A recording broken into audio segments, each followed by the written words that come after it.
Hello, everybody. This is the Two Pointers podcast, a podcast where two childhood best friends, myself, Trevor, my co host, Josh, talk all things hoops.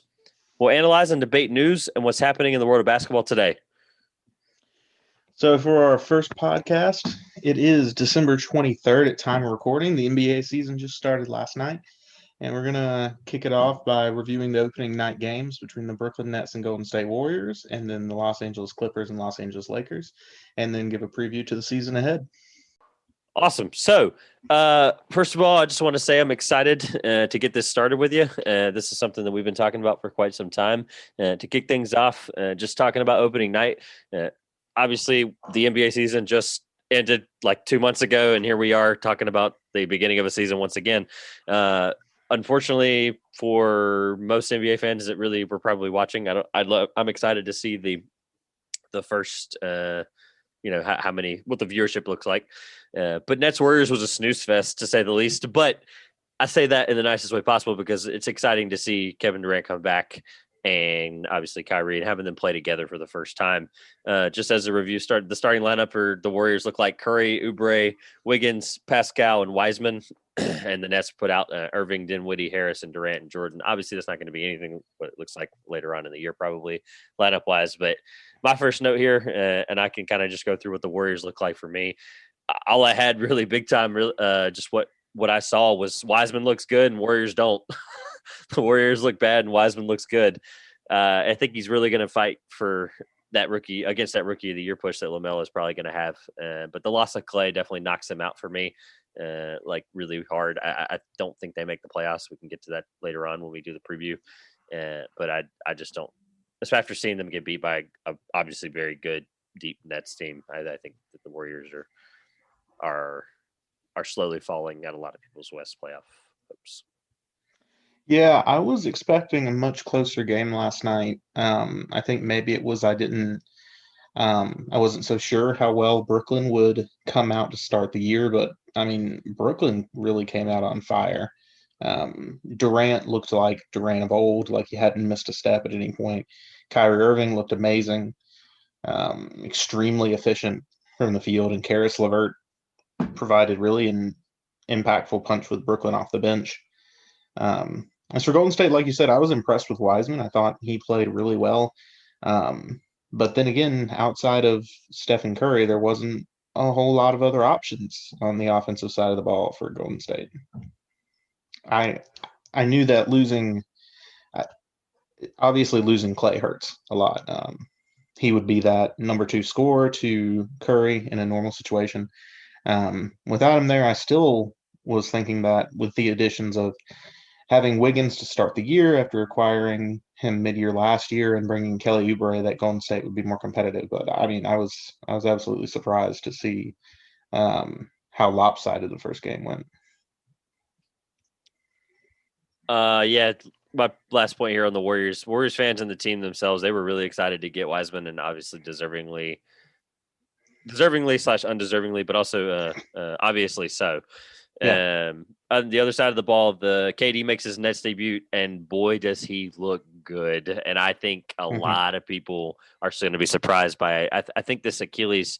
I don't necessarily think it's going to be the next ACL injury that we take this next step in modern medicine, and we have guys that go to Germany and disappear for a month, and then they magically start coming back and rehabbing at 3 times the speed. But I do think that he's going to maybe be the exception to the rule. I think at this rate, like, for anybody that might have taken his MVP odds, going into the season, he was like plus 1,300 for MVP. I think just in 24 hours, he's fallen down to plus 1,000. Hmm. So you can obviously see people are excited and people are moving on that number. And I think they came out firing. KD, the first, I think he had, if I remember correctly, he had 7 of the first 9 points for them. Came out looking really good. They look really deep, and if they can be healthy, they're really going to give the Bucks a tight series. They really are later on. Yeah, and I also think anyone that was questioning or wondering how well Durant would end up meshing with Kyrie Irving meshes well. They work very well together. I didn't see any issues.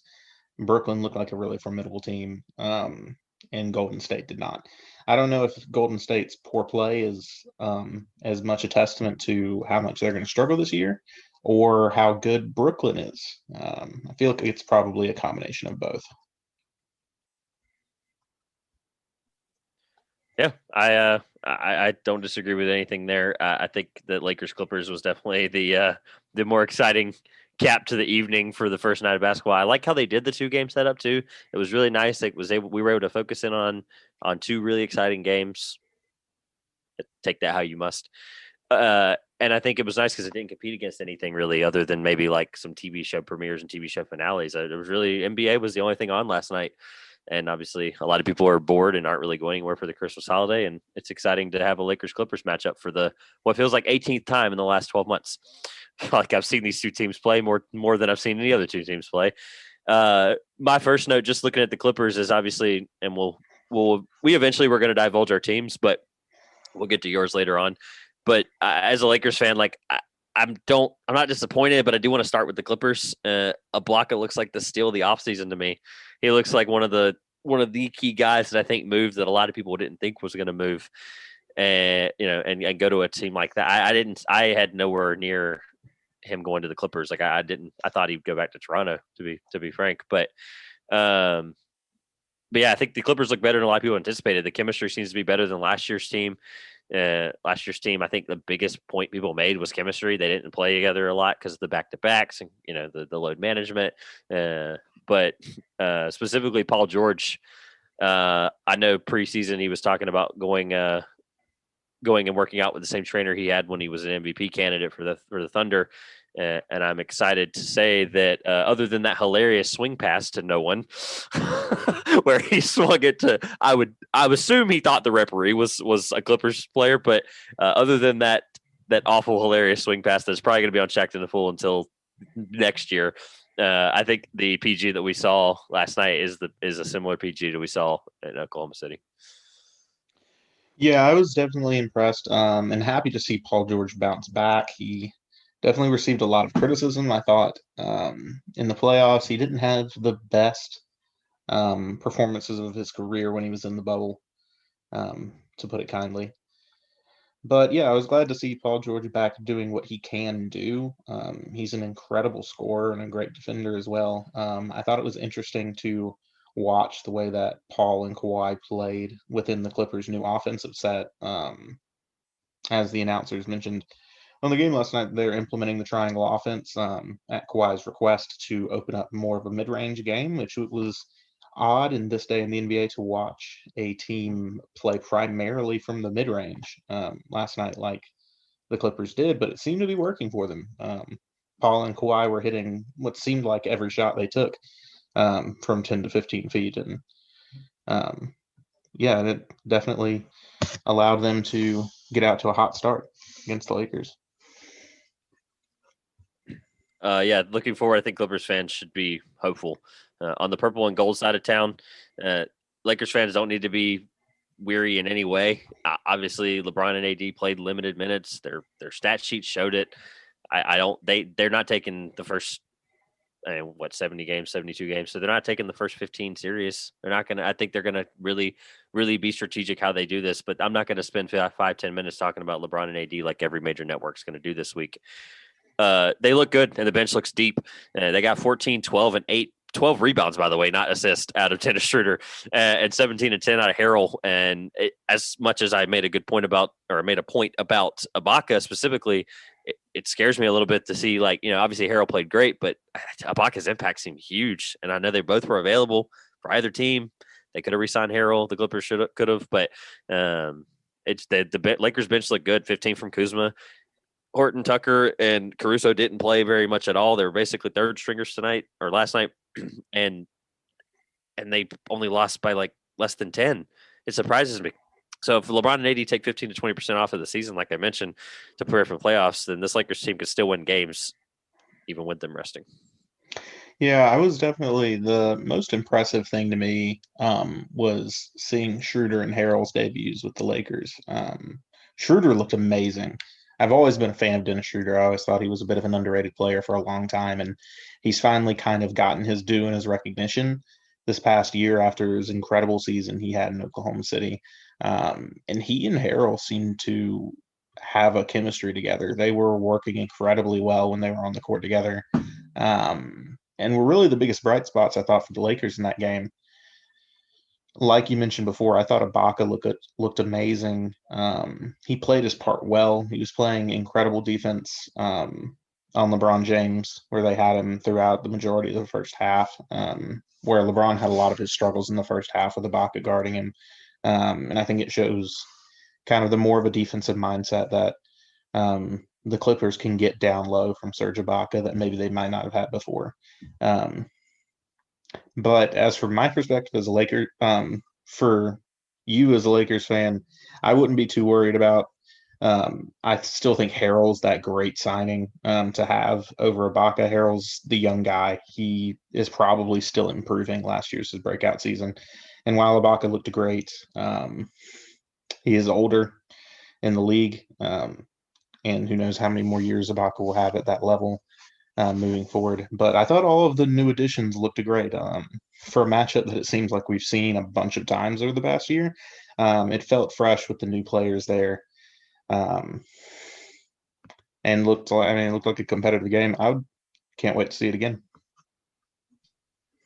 Yeah, and we'll get to see a good test for both teams. We won't have, obviously, we're going to do a weekly pod for those interested and excited to listen to the rest of our time doing this and listen to the next pod from us. But both teams have a good test on Christmas Day. As always, the NBA does a great job scheduling for Christmas. We're not going to harp on Christmas for a while, but the Lakers got the Mavs at 8:00, and then the Clippers got the Nuggets at 10:30.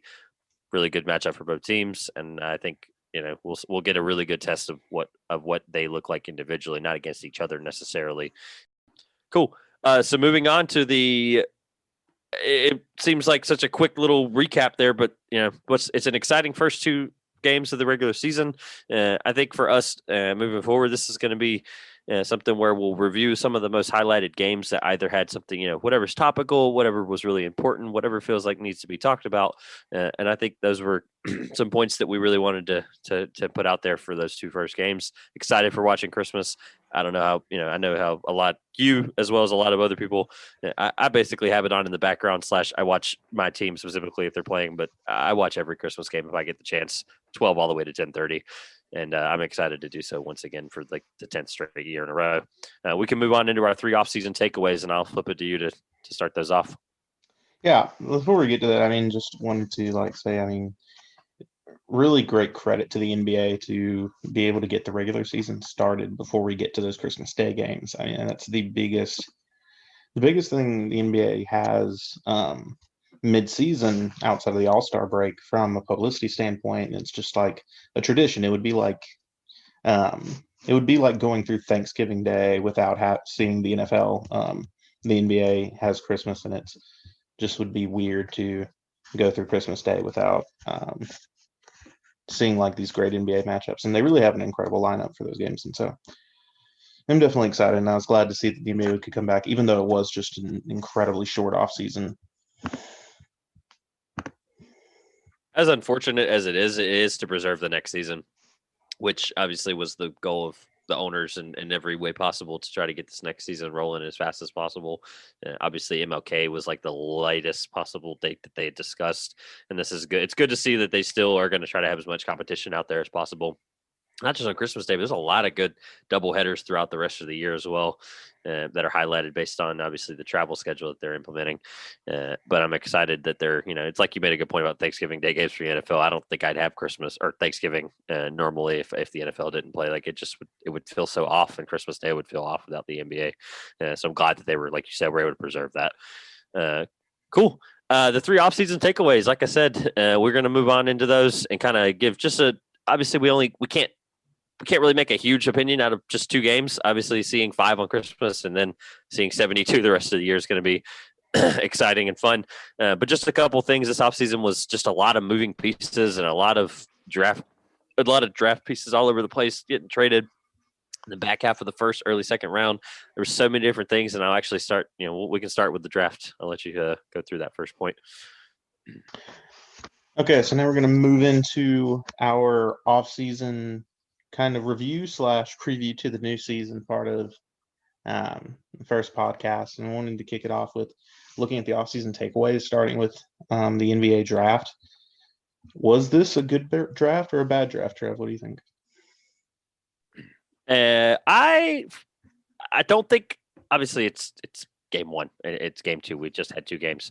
I don't think the verdict's out like a lot of people thought for the last 6 to 12 months. Obviously, giving a lot of NBA analysts and writers and people who do this for a living, not like we don't, like we don't. They start the opinion seemed to sour a little bit. It seemed to be like something that was like more, hey, this draft is top heavy. Well, we knew that. Like we knew it was three. It was a 3-player draft. But did we really think that like a lot of people the way they were talking made it sound like they're big boards. A lot of these guys like out of the top three, it's almost like you didn't even need to have to draft pick. I think there's a lot of quality guys like literally from 4 on.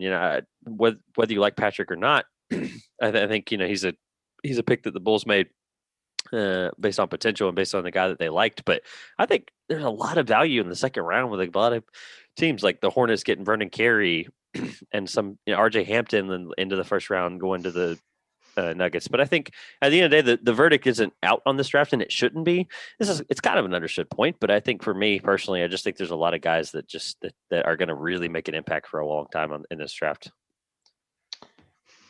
Yeah, I think so obviously comparing this year's draft to last year, this draft was always going to seem like a bit of a down. You don't have your Zion Williamson at the top of the board. We haven't seen a draft prospect that was as exciting as Zion Williamson in a long time. And moving to the next year where um, it seemed like leading into draft night, no one could really come to a consensus on who the number one pick was going to be. Um, you didn't have that one breakout prospect to get everyone excited. Me personally, however, I was very excited coming out of the draft. That may, or it definitely has a lot to do with LaMelo Ball and how high I am on how I think he is going to be in his career, and how excited I am to see him get going this season. But I was excited from seeing the draft. I thought a lot of teams made good decisions. Um, can't really think of a lot of teams who made bad decisions. I questioned definitely the Bulls pick of Patrick Williams quite a bit. Taking a player who didn't start in college, fourth overall, was a risk, but hopefully it pays off for the Bulls. But even outside of that, players that I wasn't so sure about, I've been pleasantly impressed with throughout the preseason. Specifically looking at Isaac Okoro in Cleveland. Has a lot more of an offensive acumen than I think a lot of scouts had pegged him for heading into the new season. Has looked really good for Cleveland so far. Cole Anthony, who went just outside of the lottery at 15, has looked incredibly efficient in preseason games for the Orlando Magic. Is playing incredibly well. Obviously, that's preseason. We'll see as things get going more into the regular season games. But I think this has a chance to be a pretty strong draft. A lot of guys with a lot of potential. It may take several years for us to see it pay off, but I'm excited to see what these new players have. Yep. I think just to cap off this point, I do want to we're recording this live on the 23rd, the second day after the opening night games, and obviously we haven't had a chance to see this yet. I don't know if you've seen this; it just popped up, but Tatum hit a buzzer beater over Giannis to beat the Bucks, which Oh wow! Awesome, yeah, surprising there. We can review that obviously on next week's pod, but I think that's exciting to see that.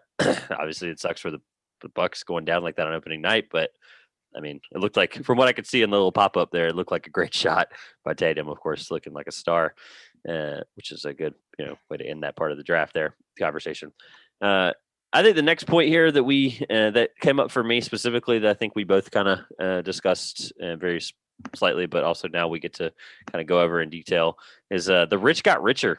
And there's a lot. This offseason was big for a lot of major teams. There was a lot of moves like across the board, like Atlanta, obviously, and Sacramento didn't necessarily make any major moves, but Phoenix, getting Chris Paul, not necessarily I would not call them big market teams, but teams that were good and had talent, but not necessarily needed to make that next jump. A lot of these contenders got even more scary. Like the Bucks, the Clippers, the Lakers, the Sixers, and the Mavericks all got dramatically better.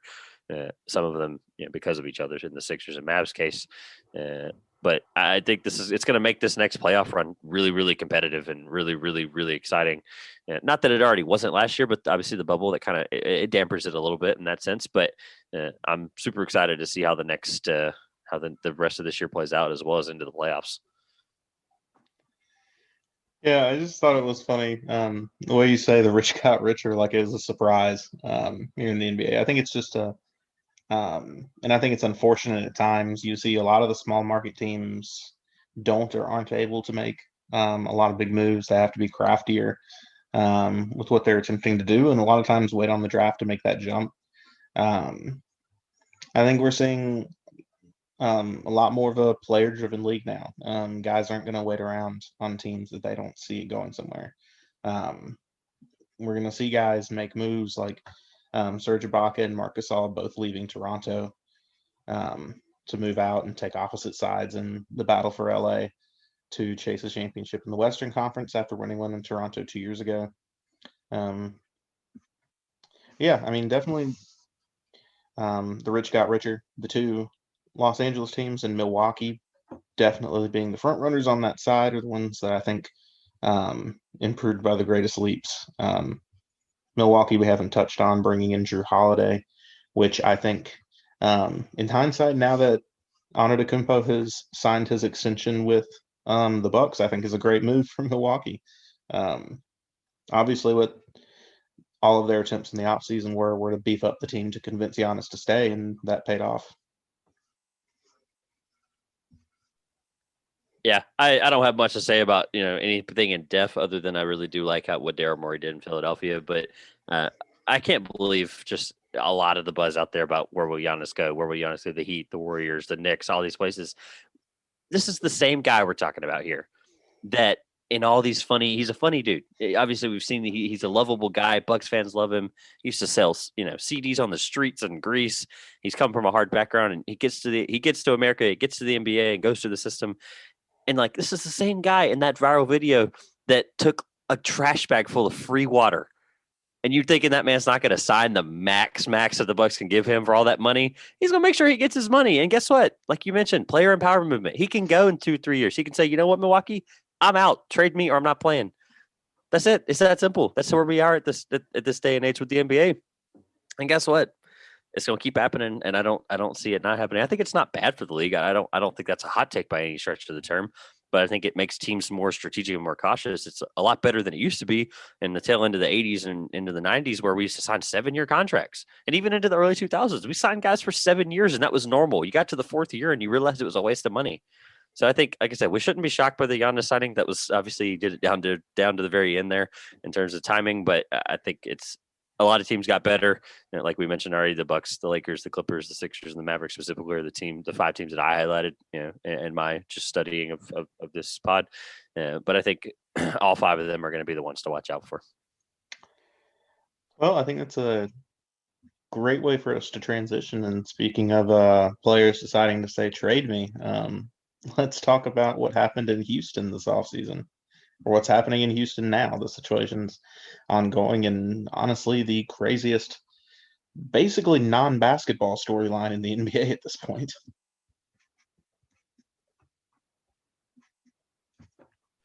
Yeah, the James Harden saga, unfortunately, or lack thereof, at this moment. Obviously, recording this on the 23rd, he's still a Houston Rocket, and I don't know. I don't have any Rockets fans personally, close to me that I'd like to just gauge their interest and understand what how they're feeling. But you got to be hoping he gets traded. I think I don't know. I'm a little. I don't really know where at this point, especially with all the stuff that happened with the with the COVID tracing, and obviously that game had to be canceled tonight or postponed to reschedule, and that's unfortunate because obviously the lack there or the responsibility or the lack thereof, him causing that to be shut down, or he'd be one of the couple of guys that caused that. It's unfortunate. I think unfortunately, I know you and I talked a little bit off recording about Daryl Morey and Ben Simmons specifically in that situation. And in that same time between now and recording this, that Daryl Morey multiple times has shut down the Simmons rumors. And I don't necessarily think like he did the same thing with the Westbrook rumors last year and then traded him. So I don't know how much validity that brings. But I have a sneaky surprise package team after I see what you have to say about it. Yeah. before getting into, the Harden stuff, I want to give a quick recap of kind of everything that's happened with Houston the offseason.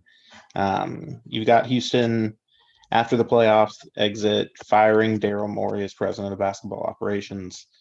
Quickly shows up in Philadelphia. He's obviously going to get picked up quite soon after the end of that season. Not long after that, Russell Westbrook comes out, demands a trade.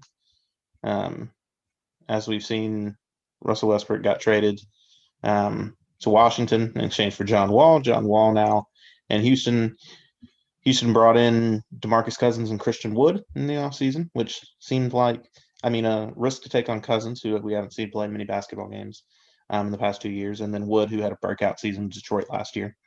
And then we have James Harden also comes out and demands a trade. He wants out of Houston, is talking about Brooklyn a lot, wanting to go play with Durant again and Kyrie Irving. Then James Harden does not show up on time for training camp, and so he's not there. Gets back late, can't practice on time because of COVID tracing. And now because of issues with COVID tracing attributed to James Harden's absences and whereabouts, opening night game for Houston gets postponed. It's a mess if you're Houston right now. I think almost everything that could have gone wrong has gone wrong for them in the offseason. After a Western Conference semifinals exit, which is not a bad season for a team like Houston. As far as where Harden goes, I think he has to get traded by the deadline, right? Like, there's no other option. He doesn't want to be there. And if I were a fan of the Houston Rockets, I wouldn't want a guy on the team who vocally doesn't want to play there anymore. Are you still in the Philly camp? Are you still in the Simmons could happen, or Simmons is the package? Because after you make your point, I have a scary surprise team that could really make a title push if they get him.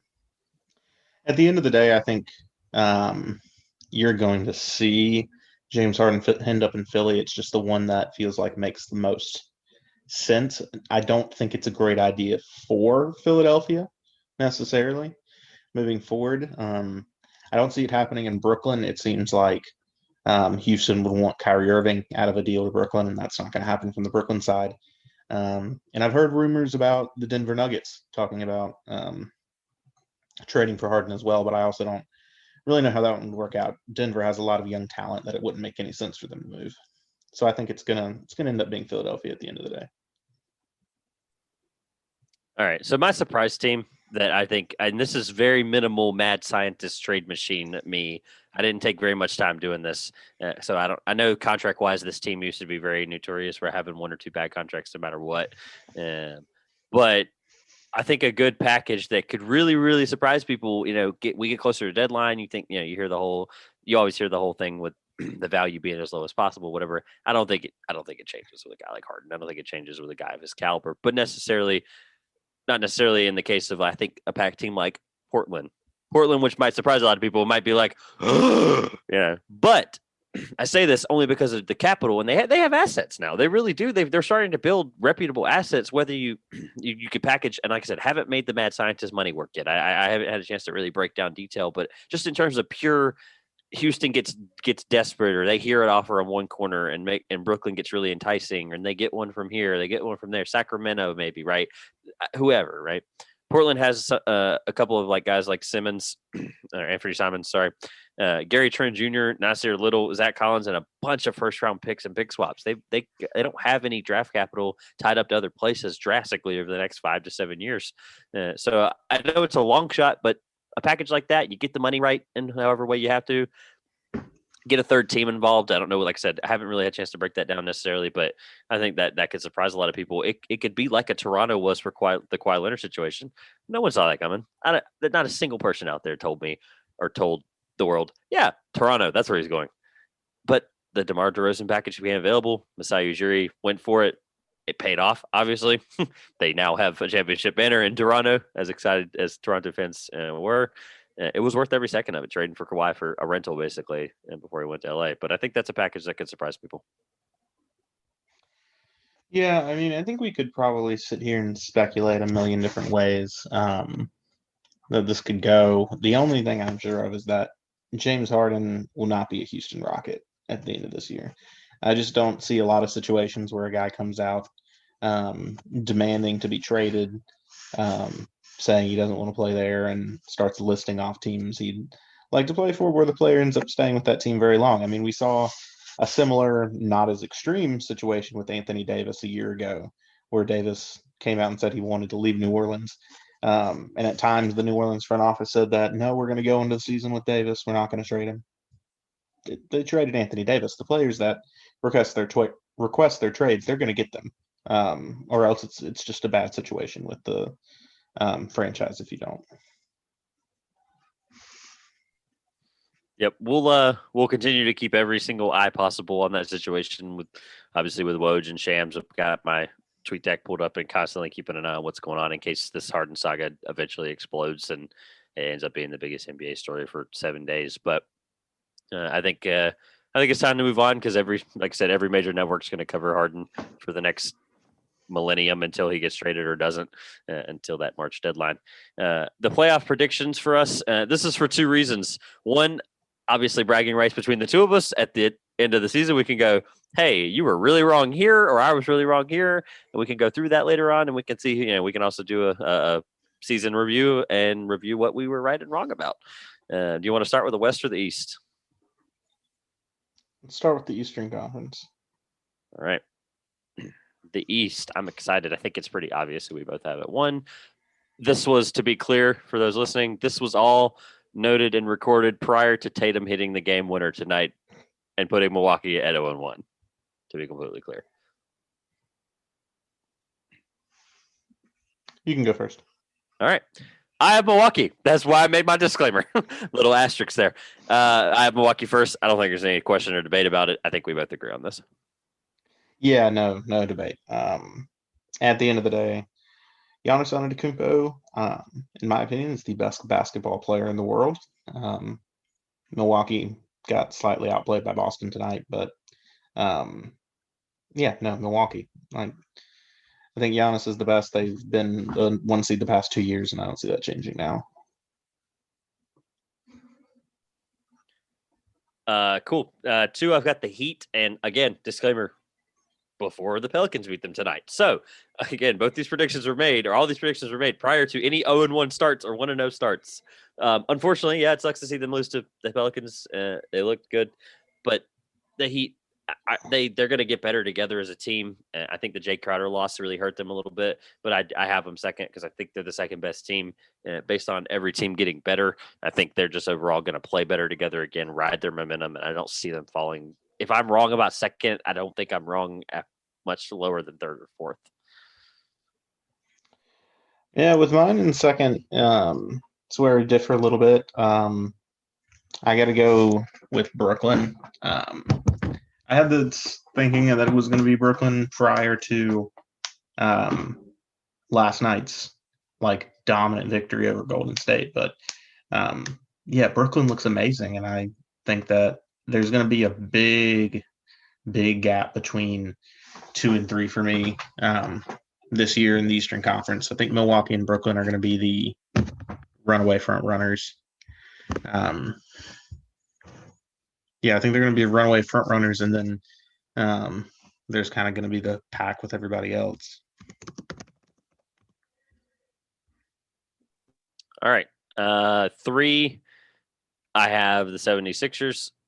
Unfortunately, like you mentioned just a second ago, this was prior to the Nets' absolute drumming of the Warriors on opening night.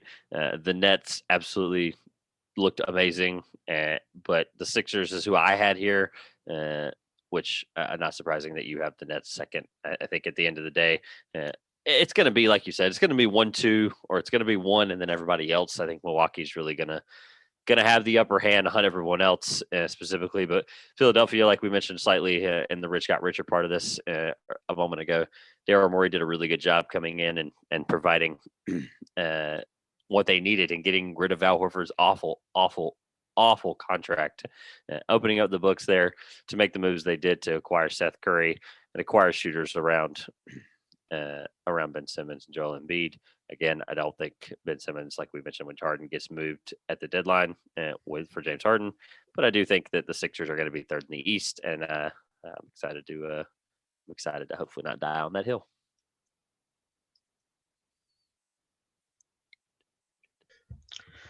Yeah, I'm definitely excited for what Philadelphia has this year. I don't have them quite as high as third in the Eastern Conference. Third is where I went with Miami to go with the defending conference champions. I hope that Miami will be able to take the momentum they had from the bubble, which is really just back in October. It's only 2 months ago, and carry that into the new season and bring about a higher finish in the East regular season.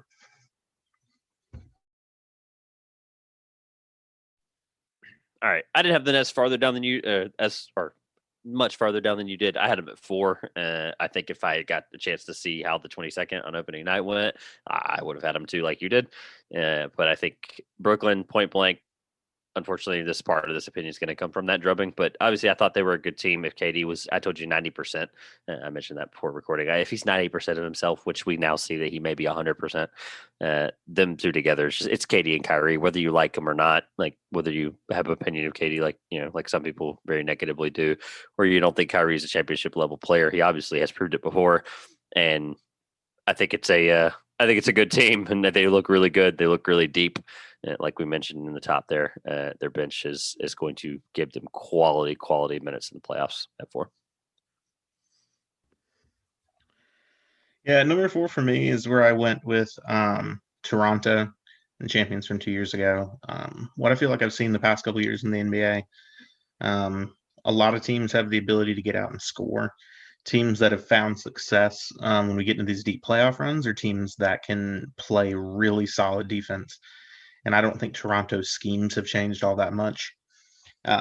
Seeing how great Serge Ibaka looked for LA last night makes me worry a little bit more about Toronto's interior D going into this season, just seeing how big of an impact he had changing teams. But for right now, I think Toronto at number 4, they're obviously going to be a playoff team in the East because they're a really solid squad, very well coached by Nick Nurse.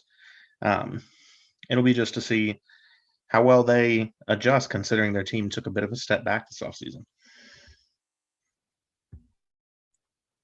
Yep. I'll get into my point on Toronto in a moment. But I had the Celtics at 5. Moving on to 5 here. I had the Celtics at 5. Tatum takes the next step. Brown takes the next step. The team overall gets worse, which is why I think they're 5 a little bit, with Thompson coming in and being the main big man for them, as well as having Jeff Teague as a great backup, with Kemba being out for at least 4 to 6 weeks. It's going to be exciting to see how well that basically Tatum and Brown can carry them. As fittingly as this point is, Tatum is a star. Tatum looks amazing, and he hits a game winner over Giannis, the 2-time MVP. So they look great. Celtics at 5 for me. Yeah, prior to the Celtics' first game tonight, I was not as high on Boston. I'm feeling a bit better about their team, seeing how well they were able to do against a team like Milwaukee with Tatum and Brown carrying the kind of the load on the offensive end for that franchise with Kemba out of the game. At 5, I went with Philadelphia, a little bit lower from where you had it. I'm excited for hopefully seeing a year where Ben Simmons and Joel Embiid can play together without injuries and be able to get things rolling chemistry-wise. I thought Philadelphia did a great job bringing in Daryl Morey.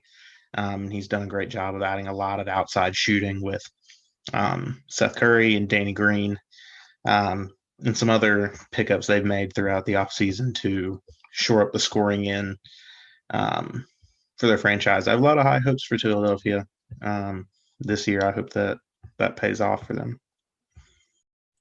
Yep. This is where I went at 6. I went with Toronto.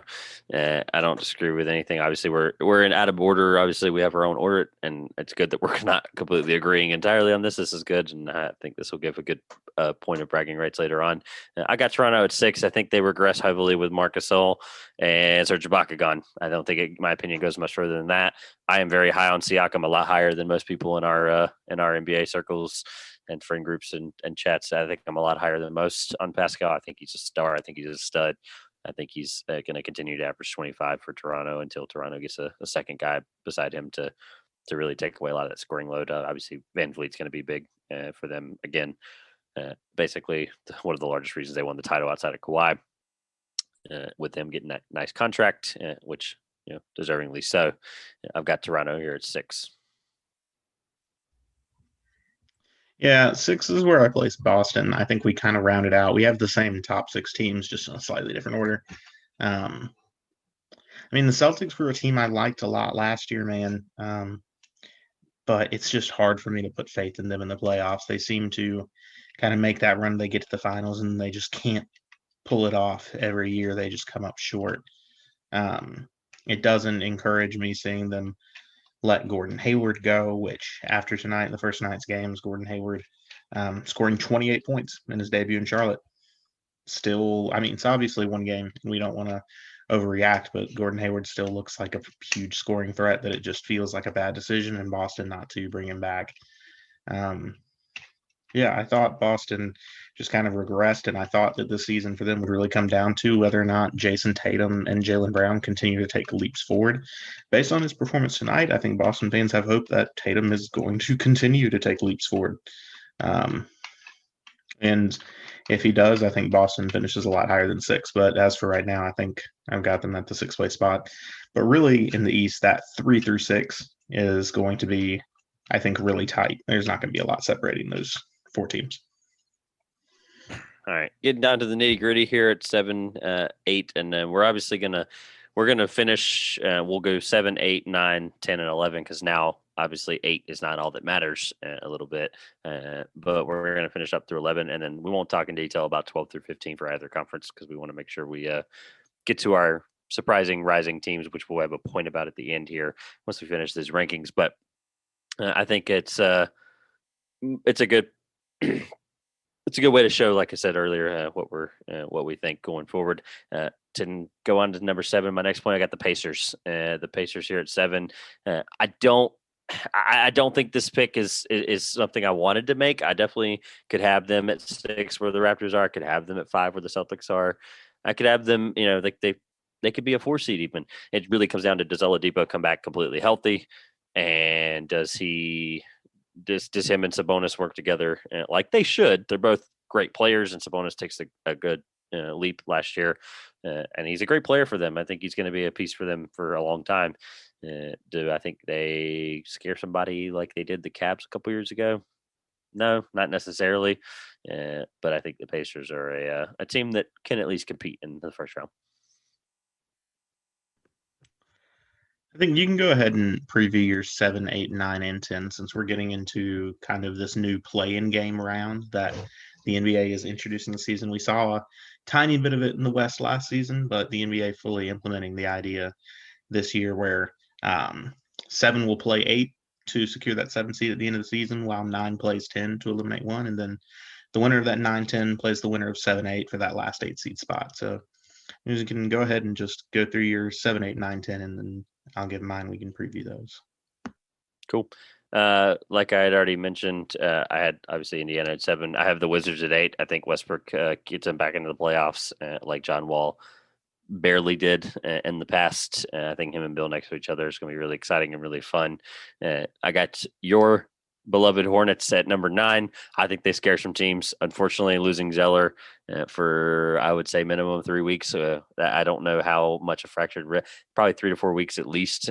But I think I think, like you mentioned before we started recording, Biombo looked great. 5 for 5, like you mentioned. Zeller's, they're going to have him back. A fractured wrist is not a torn ACL. He's going to be fine. He's going to come back. They looked good. Terry, obviously, hitting, which you told me 10 threes, correct?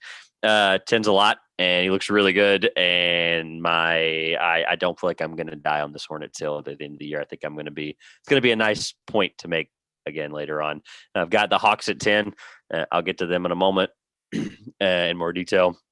And then rounding out, I do have the Knicks as my scary 11 team that kind of might be 10, might be 11, could scare somebody, could not. All depends on how RJ propels that team. Yeah, for me, similarly to you, I've got Indiana at 7. I think Indiana rounds out those. Indiana, they're just that solid every year playoff team who plays great defense, really plays good team basketball, but struggles to put up enough points really to compete against some of these next tier teams that are making runs at titles. I think Indiana slots in at number 7. At number 8, I've got Atlanta. I loved the changes that Atlanta made this offseason, the additional scoring they brought in with Danilo Gallinari and Bogdan Bogdanovic. And I think Trae Young took an incredible step forward last year. That was a little overshadowed by the big step forward that Luka Doncic took last year, because those two are just forever going to be compared to each other, given the draft night trade between Atlanta and Dallas. But I think Trae Young is going to have another incredible season in Atlanta. At number 9, I put Charlotte. To me, I felt like I have Charlotte a little high, just from a favoritism standpoint, and hoping that the Gordon Hayward signing pays off. Tonight looked good from him. Losing Cody definitely hurts, but Cody's kind of been injury prone for the past few years for Charlotte, so having Cody knocked out for a few weeks a month is kind of standard course for Charlotte. Number 10, I put Orlando. I don't think Orlando's team changed all that much, but they're another one who are always around that playoff spot. They were the 8th seed this past year. Love Vucevic. I love Aaron Gordon. They have a lot of talent. Markelle Fultz is taking steps forward. I thought Cole Anthony's played really well in the preseason play for Orlando. And then at 11, kind of the outside looking in, I've got Washington with Russell Westbrook. Really, the only reason I have them that low is I just don't know what I'm supposed to expect from Russell Westbrook in Washington going into this season, how he's going to work with Beal, and how well this Wizards supporting cast is going to do. So I'm just not sure what to expect there. So I kind of put him at 11 in very much of an I don't know spot. You can go ahead and fire off if you have it written down. You can fire off 12, 13, and 14. 12, 13, 14, and 15. Well, I mean, I have the ones I wrote down a while back, but after some of the things I've seen tonight, I'd probably like to change it. But 12, 13, 14, 15, I wrote down a while back. I had Detroit, Chicago, New York, Cleveland. It's the race for the number 1 pick, if we're being completely honest. It's 4 teams who are doing their best to rebuild their franchises and are not the most concerned about competing for a championship this year. We don't differ pretty much at all, except for I do have the Magic at 12. I think we've got the Knicks. We're obviously completely differing on the Knicks a little bit, but I just think the Knicks have talent. They could scare people and they could win more games than I think they even want to. I got Magic, Bulls, Cavs, and Pistons, that dumpster fire there at the end to probably have the number 1 odds at a number 1 seed or 1 through 3 there, and then they get 6 next year, 5 next year. Wouldn't be shocked. The most Detroit thing possible. Moving on to the West, and then we'll get to the end of our sleeper teams, or actually we can do our Eastern ones really fast. I do have Atlanta as my kind of team that makes the biggest jump. I think Atlanta went from second to last year to, for me, they're going to be, I have them in that 8, 9, 10 fighting for playoff spots specifically. Yeah, this is not a situation where we differ. Atlanta just had an incredible offseason. The changes they made were impeccable, like I mentioned before, Danilo and Bogdan. Drafting Onyeka Okongwu, I'm very high on to shore up in the paint. And just with Atlanta, they've got a bona fide superstar in Trae Young. And I think just with each passing year, as he continues to take step forwards, you're going to see Atlanta takes steps forward. So that's my team for the biggest improvement. In the East, obviously not counting Brooklyn, because we could already see Brooklyn coming. Brooklyn's obviously going to be the one that really takes that biggest leap forward with Durant back. But yeah, I'm excited to see how Atlanta does. Awesome. Moving on to the Western Conference to round this into the back half of the pod here, and then we'll end off with our award picks. Just spitfire them at the end to kind of rapid fire and end it off, so we have it on record and we can see how drastically wrong or right we were. In the West, it's going to be very competitive, like I mentioned earlier in our winners of the offseason with the Rich Got Richer segment. I think the Lakers are going to be the number one team again, regardless of Anthony Davis and LeBron playing only 70% of the games this year in a 72-game season. I think the supporting cast, like we mentioned earlier, is really good, and they'll still be number one. And number one, I've got the Clippers. So differing side. My prediction there on the 1 seed has a lot more to do with, I think, and what we've seen is kind of a typical LeBron fashion. What matters for them is making the playoffs, having a high enough seed to have some good home court advantage. But I don't think LeBron is going to care too much of that 2-1 scenario. He's a guy who focuses a lot on the playoffs. It's what really matters. And I think that's going to be the focus with the Lakers is getting a good enough spot in the seeding, but really preparing for the playoffs. While I think the Clippers, after kind of the disappointing end of their season last year, are going to feel like they have something to prove, and they're going to push to take that 1 seed in the regular season. Awesome. Number 2, I've got the Nuggets. I think they're good. I think they added a lot of good pieces. I know the Jerry Grant thing really hurts. Jeremy Grant thing, sorry, his brother. Losing him hurts. But at the end of the day, I think the Nuggets are a good team. MPJ takes the next step for me, and I'm a big RJ Hampton guy, so I think he's going to be awesome for them. And I think it's going to be one of the steals of the draft. I think they're going to go in number 2. They're going to continue their push from last year. Yeah, I'm big on the Nuggets as well, which I'll probably get into in a second here in our rankings. But for 2, I've got the Lakers, the other side of LA. LeBron and AD, when they play, are going to win a lot of games for the Lakers. Schroeder and Harrell look great.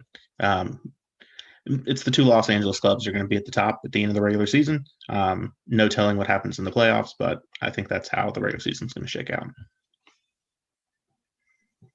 Seems like the top we have it seems like we're going to have the same 3 top. It's just what order, right? Number 3, I got the LA. I don't have anything else to say about the Clippers. We talked about them at the top. Don't want to spend too much time on it. I think they're a good team. Ibaka's a great addition, and they're going to be scary come playoff time. Yeah, for 3, I've got Denver. I've been really high on Denver for a long time. Love Nikola Jokic. I think the man's a walking triple-double and has a better pass game than I've ever seen out of any big man. Jamal Murray took a step forward and looked like one of the best players in the NBA for a period of time in the playoffs this year. Yeah, I think Denver's going to be able to put it together a little more in the regular season. And I think they come in at 3rd just behind the LA teams, and they're definitely going to give them a run for the money when they get into the playoffs. Yep, cool. Moving on, 4, I've got Dallas. This is, I think, from 4 to 11. I think we're going to start to differentiate a little bit heavily. I think you're going to have I know the listeners can't see your face, but might be a little bit of jaw drop here once we get past 4. I've got Dallas at 4. Luka's the MVP candidate favorite, and I don't think that changes. Kristaps coming back is going to be really what I think gets them to 4. And we'll get to that, awards in a moment, but the thing for me is just Luka's Luka, man. He's awesome. And I think Kristaps coming back at the perfect time there in late January, early February, maybe even into March there. He's going to make them be even better than they already are, and they'll be 4 for me. Yeah, Luka. 4, Dallas. There's not a lot of differing here. Luka's going to be the MVP. I think Luka put up MVP numbers all of last season. There are all these situations of freaking out whenever we got to see Dallas play the Lakers during the regular season last year, and seeing Luka just go head-to-head with LeBron and hold his own. The kid's amazing. He is, turning 21 now? I think it's absolutely ridiculous. He's going to continue to improve by leaps and bounds, and I think eventually he's going to be what we consider the best player in the NBA. I'm very high on Luka Doncic. Kristaps Porzingis really helps tie things together if he can remain healthy on the inside for Dallas. Dallas has Tim Hardaway Jr. is a great 3rd scorer that Dallas has been able to exploit. really well. I was really surprised that that team finished in 7th in the regular season last year. I would have expected so much more, and I expect them to take a real jump this year. And you mentioned Luka and LeBron going head to head. You'll get to see that on Christmas as well at 8 o'clock, like we mentioned already. So Awesome. Number 5, I am too. I'm thrilled. At number 5, I've got Portland. Portland's going to be my next jump team in the West. I think they're really good. I think they signed a lot of people. ESPN's really high on them specifically. They're one of the main sites that I've seen them. Nothing but good raving reviews about them. But I think Damian Lillard is just going to continue to be Dame Dollar and be as good as possible, be an MVP candidate, maybe sometime in December or January, kind of give people some buzz. Overall, I think there's going to be a really good team. They're young, they're fast, and they're going to be exciting. Yeah, so for me, I guess I'm not quite as high on Portland. I'm have some good hopes for Portland. At 5, I'm going to go to a team that gets forgotten a lot in the West, and it's the Utah Jazz. Um, I think that Donovan Mitchell is another kind of rising star that we have in the NBA today. He's an incredible scorer, getting to the basket from the mid range and then on the inside. And then even with kind of what we heard about what could have been the issues between Mitchell and Rudy Gobert around the time of the NBA stoppage, with Rudy Gobert getting a big extension, regardless of what you think about how much money the Jazz gave Rudy Gobert, there's obviously a lot of confidence coming out of Utah about where they're going.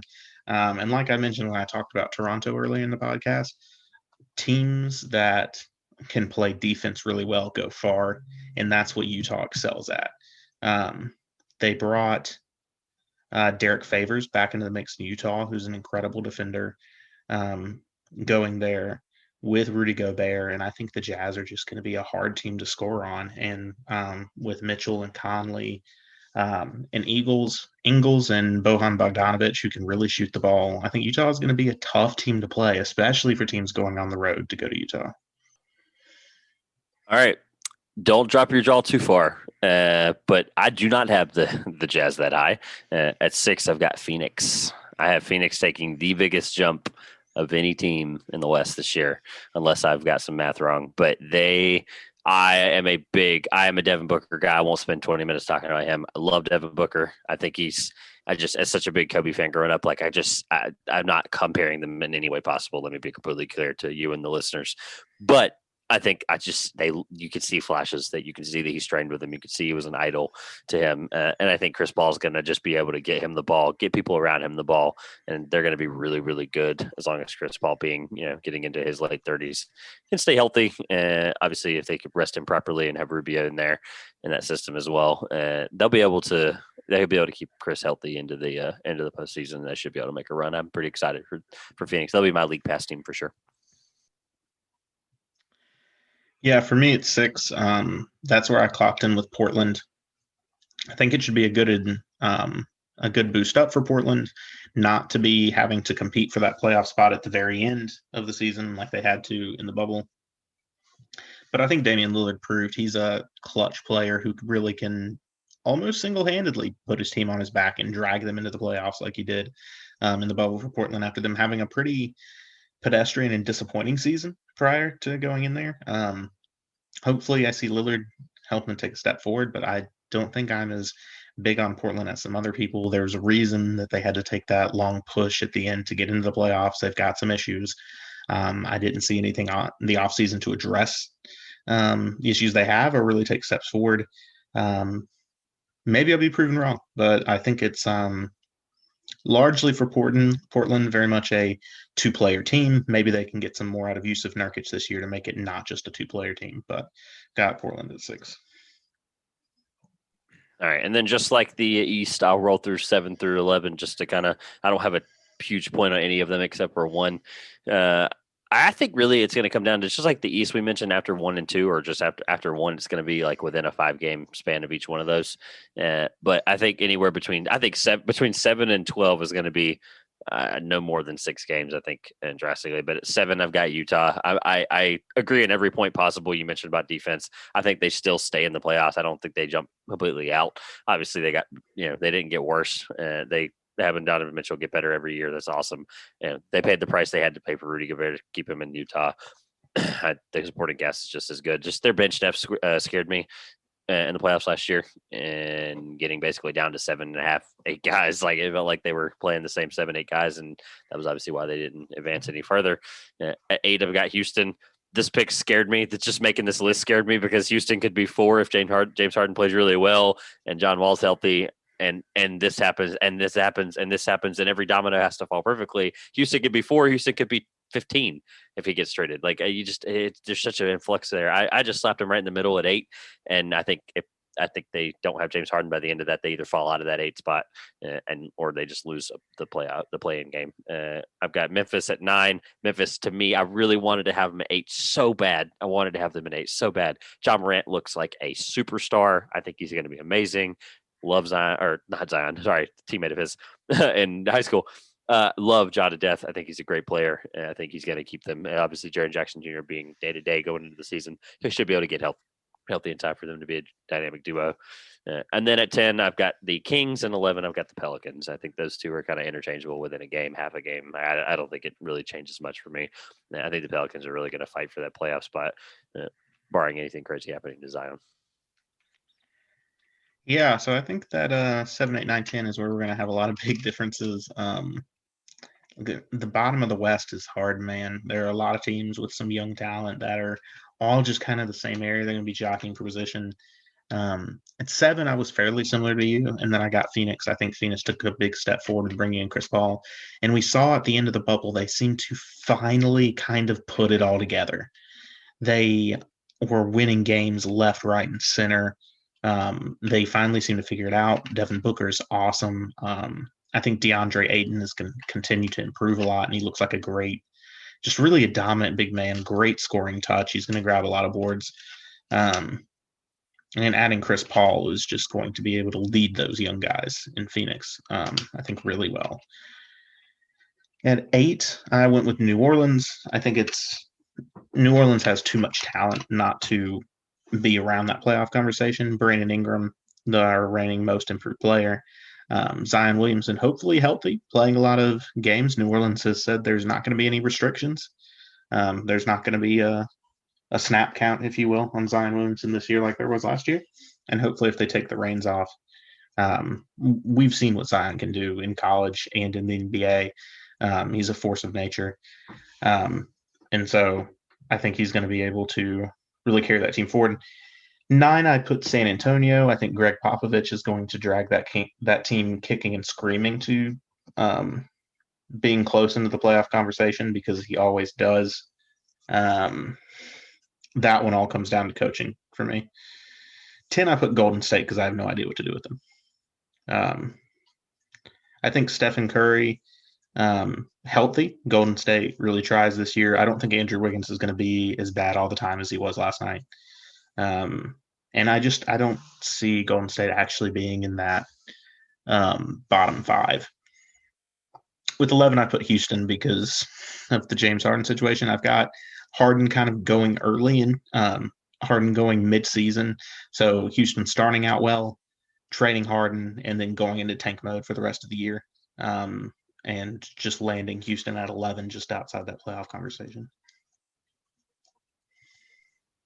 I don't have much to say other than the Spurs one. I get Pop is Pop. I have not the bad to say about him. He's my favorite He's my favorite person that gets interviewed in the NBA. But boy, I have him at 13, right behind Minnesota, who I think if they catch a good winning streak, they may be able to fight for that 10-11 there. But I just don't think they have enough yet together. They're so young. They're going to be good if they keep D'Lo and they keep Towns and they keep Edwards all together for a while. And Culver, not too long ago, drafted Jarrett Culver. But I think they're young. I just don't think they're competing for the Western playoffs. At 12 for Timberwolves, I got the Spurs at 13. Don't disagree with anything in terms of the coaching aspect, but I just don't think DeMar and Aldridge can get it done in such a loaded West now. I got the Warriors at 14. I think it comes down to the loss of Clay. Wiseman, Curry. Like, I'm probably going to be wrong on 14, but it is what it is. I think that the 14 through 11 kind of jumps all around, but I couldn't have many higher. I don't have any confidence in them personally, and this is obviously my list. And then 15, I've got the Thunder. I don't think we disagree on that whatsoever. Yeah, I've got the Thunder last. Outside of that, I don't know if I really want to make predictions with those last four. I have no idea what's going to happen at the bottom of the West. It's your guess as good as mine. Throw them in whatever order you want. OKC will be last because they're trying their hardest to be, and they will succeed at doing that. And so let's go ahead and wrap the podcast with some predictions on end of season awards. We'll start with MVP because we have already talked about that we both think it will be Luka Doncic. Tell me why you think it's Luka, and otherwise than that, if it's not Luka, who is it? I said this before we recorded, but if Luka has some awful, and I don't wish anything on him, I hope he's good for 20, maybe 25 years, depending on how modern medicine goes. I think Luka is the MVP without question. Don't even think it's close, because obviously the 3-time narrative with Giannis is going to be really difficult. But I think Giannis gets it. He's my, like, I guess to answer your question, if Luka gets hurt because of LeBron and AD resting, unless Damian Lillard averages 35, I think it's Giannis if Luka gets hurt. But it's Luka. I don't think we have any debate there. Yeah, I think it's Luka Doncic. Like I said, I think if the Dallas Mavericks are better last year, I think Luka's a lot more in that conversation than he ended up being, because he just had what I would call an MVP caliber season last year. If he just does that again and Dallas is the 4 seed, I mean, he's right there for it. If it's not Luka, I would go with Damian Lillard. He's the only other person I see playing that many games. I think some of your big name players, LeBron James and Anthony Davis, aren't going to play enough games to be in the conversation. We know Kawhi Leonard and Paul George won't, because that's the same style the Clippers took last year in the regular season. I think they'll take this year, and they'll make sure to rest them. Giannis, I think I wouldn't be surprised to see take some rest games. He probably should take some rest games as Milwaukee goes through the regular season. I think it ends up being Lillard. Portland's going to need him to make a run to get a good seed for the playoffs, and I think he'll ball out. I wouldn't be shocked to see him average in the upper 20s towards 30 points per game for the season. And to be clear, that's if Luka gets hurt. Like you're saying, it's Lillard if Luka gets hurt. Yeah, if it's not Luka, then I said Damian Lillard. Gotcha. I think it's going to be Luka. Awesome. Yeah, we don't have to spend too much time on Defensive Player of the Year, Rookie of the Year. I didn't even write down Most Improved Player because I think it's just such a hard award to pick. You can't predict that. Storyline. It's guy averages 25 more points, like Kylie Brandon Ingram did. But I think for Defensive Player of the Year, this is honestly, in 5 years of doing these award predictions, this is the hardest. I think it's the hardest year I've ever had that wasn't outside of MVP. Like, it was difficult for me. I went with Giannis because, yeah, he might rest, but maybe Gobert. I went with Giannis only because he is going to be a top 3 defender, top 2 defender in the league. It comes down to Rudy Gobert to go back to that status he was in prior to last year. I think it's Giannis. Just the popularity pick for me. I didn't really know where to go. I'll be honest. I think I'm going to go with Rudy Gobert because after the contract he got, it better be Rudy Gobert. No, I'm a big fan of Rudy Gobert. I think he is the most talented defender in the league. He might not always show it, but I think he's the most talented guy. I've always been really impressed with him, and he's won a lot of Defensive Player of the Year so far for a reason. Yep. Rookie of the Year. Before I say who it is, this is why I went with this guy. I was between Killian Hayes and Wiseman prior to this guy I'm fixing to say. I think it's very obvious after naming my second and third. After seeing preseason prior to when I made this list, the Killian Hayes, they're going to let him score. They're going to let him shoot a ton. He's going to miss a ton, but he'll eventually make a ton.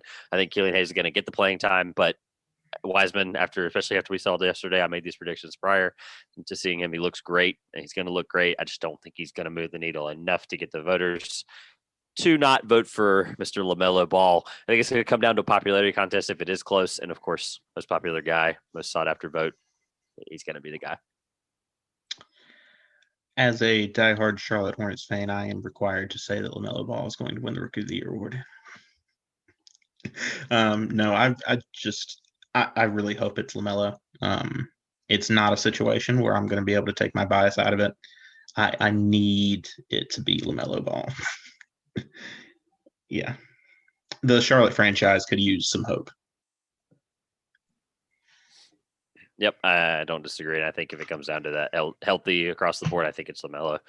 Sixth man of the year, I don't even want to talk about. It's Lou Williams. I don't think it's anybody other than Lou Williams, unless you have a different point. I just couldn't pick a guy. I looked at the odds to try to maybe help me, and honestly, that made the decision even harder. So I was like, let's go chalk here. Let's go Lou Williams. Yeah, I don't really have a prediction for this one. I think it's such a hard award to predict because you're not really sure where guys are going to play. You got to make sure that it's a guy that's coming off the bench. Um, Lou Williams has made a career out of being the best sixth man in the NBA. I think he's going to just keep doing that. Awesome. And then this last one I'm excited for is I think we completely disagree. I have Coach of the Year. I've got Mr. Steve Nash. I think the Nets are going to be good. They're going to be a top 4 seed, like I prior mentioned. Obviously, I wish I had had them higher until I was, prior to seeing the 23rd. They beat the crap out of the Warriors, and he looks like he's going to let those guys coach. The storyline will get him a good amount of votes, as well as he's got the two of the best guys in the league on one of the best 3 or 4 teams in the league, and I think team in the league, and I think he's going to eventually win the vote. While I hope all the best for Steve Nash coaching in Brooklyn, I think their team's going to make the biggest jump because of having Kevin Durant back. I just really don't see how, as far as Coach of the Year goes, I don't know if it's going to really be Nash's coaching that is the reason that Brooklyn makes the big jump. It's going to be having Kevin Durant and Kyrie Irving, hopefully, for the whole season. I don't have a lot of broad opinions on Coach of the Year. I think usually it's an award that goes to a team that makes an unexpected jump. So I'm going to go with Lloyd Pierce in Atlanta. I think the Hawks make the biggest jump. I think coaching is going to be real important. That team's very young. And if he can get them there to the big jump, I think he'll deserve it. Yeah, awesome. I like the Lloyd Pierce pick. I was between him and Steve Nash, and then insert top seed of either conference here in case that comes down to that guy. I think there's always a storyline that might make it. I went with the storyline pick with Steve. I think this is a great time to wrap it up, man. This has been fun. I'm excited to continue to do this and look forward to, for the listeners, to doing this once a week. It won't always be an hour because there might not be things to talk about after 3 to 6 days of basketball. There might be things to talk about. You never know. But this was just us getting our thoughts out there as well and just making sure we do this. I'm super stoked to continue to do this for the rest of the season. And I look forward to what the 2-Pointers pod can put out. Yeah, I can't wait for us to go forward in the season and to watch as slowly all of my predictions are proven to be wrong, and everyone can see how bad I am at figuring out what's going to happen in an NBA season. No, yeah, I'm really excited to see how the season goes. It's going to be yet another unconventional season as we go into it, but I think it'll be great to sit down and really get into what we think each week. Hopefully there are a lot of big stories for us to talk about as we go forward here on the 2-Pointers podcast. Awesome. Yeah, for the listener's sake, we will sprinkle in any kind of high school hoops talk if something crazy relevant happens, or college hoops. And, if something crazy happens overseas, why not? If it happens, we need to report on it. We need to talk about it. We will. We'll keep you in the loop. And I'm looking forward to continuing to do this. Like I said, this has been the 2-Pointers podcast. I'm Trevor. And I'm Josh. Thanks for listening. Later, everybody.